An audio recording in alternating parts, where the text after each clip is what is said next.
Assalamualaikum warahmatullahi ta'ala wabarakatuh. Peace and bountiful blessing of Allah be upon you. Mga kapatid, sa kasalukuyan ay ating tatalakayin ang pinamagatang ang Biblia ba ay salita ng Diyos.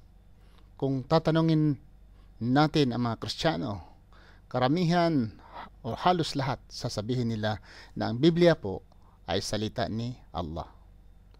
Subalit ang mga Muslim, iba ang kanilang pananaw tungkol sa Biblia. Ano ba ang pananaw ng mga Muslim sa Biblia? Kung ang Biblia ay pinaniniwalaan ng mga Kristiyano na ito ay salita ng Diyos, salungat po ang mga Muslim. Dahil po, hindi naniniwala ang mga Muslim na ang Biblia, lahat-lahat na sulat ay salita ng Diyos. At ipakita namin sa inyo ang mga ebidensya, ang mga rasones ng mga Muslim. Bakit ang Biblia hindi pinaniniwalaan ng mga Muslim na ito ay salita ng Diyos? Na-publish po ito sa Awake Magazine noong Septyembre 8, 1957 sa pahina 25 ng Awake Magazine. Ito ay published by the Jehovah's Witness.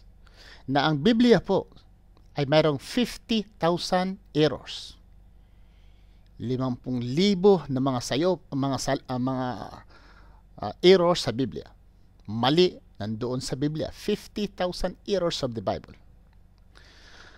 At ang John 3:16 na pinakilalang John 3:16, for God so loved the world that He gave His only begotten. This begotten had been repeated of all churches, maybe all theologians on earth in Christianity.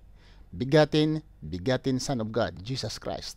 But the word begotten, in all modern translation, nawalan na rin ang begotten, based upon the most ancient authorities. Ang the very well-known Trinity, formula ng Trinity, 1 John chapter 5, verse 7, for there are three that bear record in heaven, the Father, the Word, and the Holy Ghost, and these three are one. Ito po ay nawala na po. Eliminated based upon the most ancient authorities.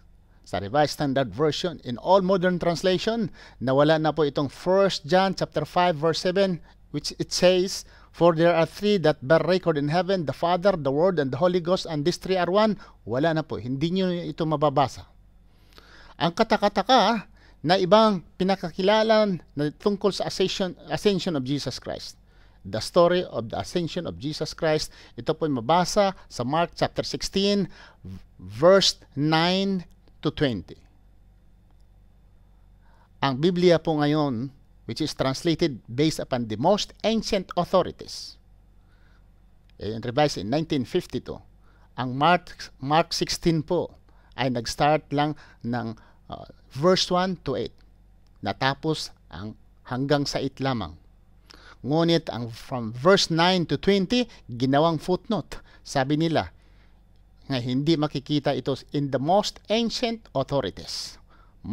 Chapter of Mark 16, from 9 to 20, ito po ay addition, corruption.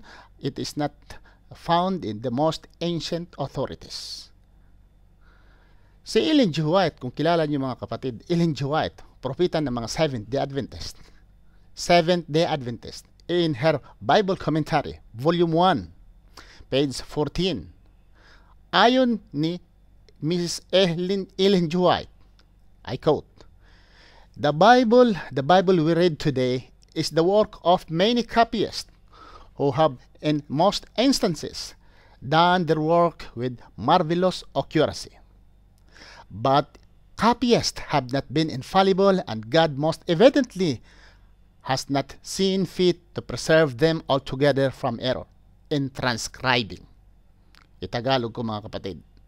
Ayon ni Ellen G. White, dito sa unquote, ayon ni Ellen G. White, ang Biblia na binabasa sa kasalukuyan, ito ay bunga ng mga ginagawa sa mga tagapagsulat. Ang karamihan in most instances, ginawa nila itong marvelous accuracy. Ginagawa nilang lahat na kabalaghang accuracy. Akala nila tama, accuracy. But, ngunit, copyists have not been infallible. Ngunit yung tagasulat ay hindi nila nakikita ito na preserve ito being infallible. Ibig sabihin, walang pagkakamali. Meaning, mayroong pagkakamali ang kanilang ginagawa.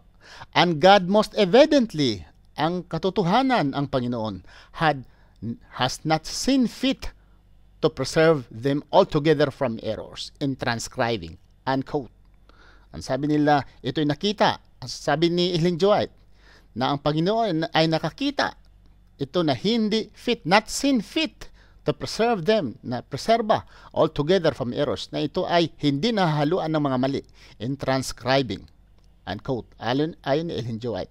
In short, Ellen G. White accepted and believed that the Bible mayroong pong mga mali. Ito ay mabasa natin sa kay Ellen G. White, Bible Commentary, Volume 1, page 114, and the last paragraph, second to the last paragraph. Kung titingnan natin mga kapatid sa preface of the Revised Standard Version, sa preface ng Revised Standard Version, kung kayo ay may mga Revised Standard Version, babasahin ninyo sa preface. Nakikita nyo doon na inaatake ang King James Version, which is published in 1611. Na ayon ng preface of the Revised Standard Version, the King James Version we read today, the King James Version we read, sabi nila, have grave defects, and these defects are so serious and so many and so serious as to call for revision. Ayon sa the preface of the Revised Standard Version, na ang King James Version ay ang daming mali, grave defects and errors. Kung titingnan naman natin mga kapatid, tungkol po sa authorship sa Biblia, tungkol sa authorship of the Bible, ito po ay makikita natin sa Colin Revised Standard Version in 1971, page 12 hanggang 17 to 17. Ayon sa kanila, of these 32 Christian scholars, ayon nila about authorship. Esther, the book of Esther, sino nagsulat? Unknown.